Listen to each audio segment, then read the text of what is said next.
Sathyajothi films பிரம்மாண்ட தயாரிப்பில் தனுஷ் நடிக்கும் கேப்டன் மில்லர் வெற்றி நடை போடுகிறது உலகமெங்கும்.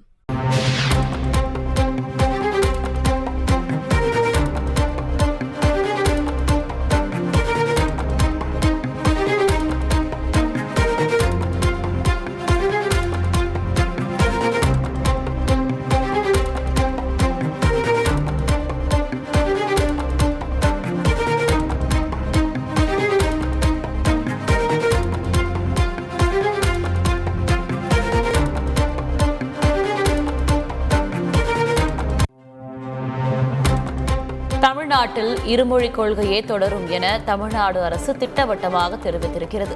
இதுகுறித்த கூடுதல் தகவலை எமது செய்தியாளர் ராஜா வழங்கிட கேட்கலாம். ராஜா வணக்கம். இந்த அண்மை செய்தி குறித்த முழு விவரம் என ராஜா?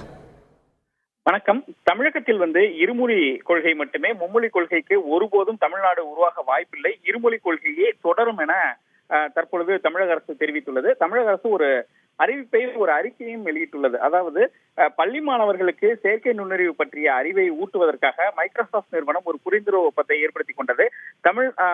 தமிழக அரசுடன் ஒரு புரிந்துணர்வு ஒப்பந்தத்தை மைக்ரோசாப்ட் ஏற்படுத்திக் கொண்டது. அதன்படி ஆசிரியர்களுக்கும் மாணவர்களுக்கும் செயற்கை நுண்ணறிவில் பயிற்சி அளிப்பதற்காக மைக்ரோசாப்ட் சேல்ஸ் திட்டம் என்னும் ஒரு திட்டத்தை நாட்டிலேயே முதன்முறையாக கொண்டு வந்திருக்கிறது என்று தெரிவித்துள்ள தமிழக அரசு.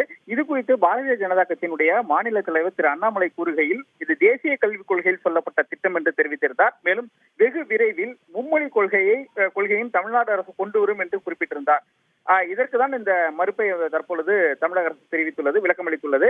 திரு அண்ணாமலை அவர்கள் வரலாற்றை மாற்றவோ திரிக்கவோ முயலக்கூடாது. தமிழ்நாடு அரசு அவரது கூற்றை முற்றிலும் நிராகரிப்பதாக தமிழக அரசு தெரிவித்துள்ளார். அதாவது தகவல் தொழில்நுட்பத் துறையில் தமிழ்நாட்டுக்கென்று வரலாறும் பாரம்பரியம் ஒன்று என்று தெரிவித்துள்ள தமிழக அரசு இந்த அறிக்கையில் பல்வேறு, அதாவது தகவல் தொழில்நுட்ப வளர்ச்சிக்கு அரசு செய்து வரக்கூடிய அந்த முயற்சிகள் என்னென்ன கொண்டு வந்துள்ளது, அதாவது ஏற்கனவே இங்கு டைடல் பார்க் கொண்டு வரப்பட்டது, அதே போல் கணினி தொழில்நுட்ப கொள்கை உருவாக்கப்பட்டது என்பது விரிவாக அந்த தமிழக அரசு மேற்கொண்டுள்ள அந்த திட்டங்களை விரிவாக தெரிவித்துவிட்டு, அதன் பிறகு தேசிய கல்விக் கொள்கை பற்றி அதில் தெரிவிக்கப்பட்டுள்ளது. அதாவது தேசிய கல்விக் கொள்கையை தமிழ்நாடு அரசு ஏற்றுக்கொள்ளவில்லை. எனினும் அதில் மாநிலங்கள் அடைய வேண்டிய இலக்குகள் என்று சொல்லப்பட்டிருக்கும் பலவற்றை தமிழ்நாடு ஏற்கனவே அடைந்து விட்டது. எடுத்துக்காட்டாக தேசிய அளவில் மாணவர் சேர்க்கை விகிதத்தை 50% ஆக்க வேண்டும் என்று தேசிய கல்விக் கொள்கை கூறுகிறது. ஆனால் அகில இந்திய மேல்நிலை கல்விக் கொள்கை ஆய்வறிக்கையின்படி, அதாவது ஆல் இந்திய சர்வே ஆஃப் ஹையர் எஜுகேஷன், தமிழ்நாட்டின் மாணவர் சேர்க்கை விகிதம் 51.4% 2019-20 கல்வியாண்டிலேயே எட்டிவிட்டது. 2035 ஆண்டுக்குள் 50% எட்ட வேண்டும் என இலக்கு நிர்ணயித்திருப்பது தேசிய கல்விக் கொள்கை. ஆனால் தமிழ்நாடு 100% 2035 எட்டிவிடும் என்ற ஒரு தகவலையும் தெரிவித்துள்ளனர். முன்னோடி மாநிலமான தமிழ்நாட்டில் ஆசிரியர்களுக்கும் மாணவர்களுக்கும் செயற்கை முன்னறிவு, மெஷின் லேர்னிங் போன்றவற்றில் வருங்காலத்தில் மிக தீவிரமாக பயிற்சி அளிக்கப்படும் என்றும், ஏனெனில் செயற்கை நுண்ணறிவை கையில் எடுக்கும் மாநிலமே இன்னும் 10 ஆண்டுகளில் முன்னணியாக இருக்க போகிறது.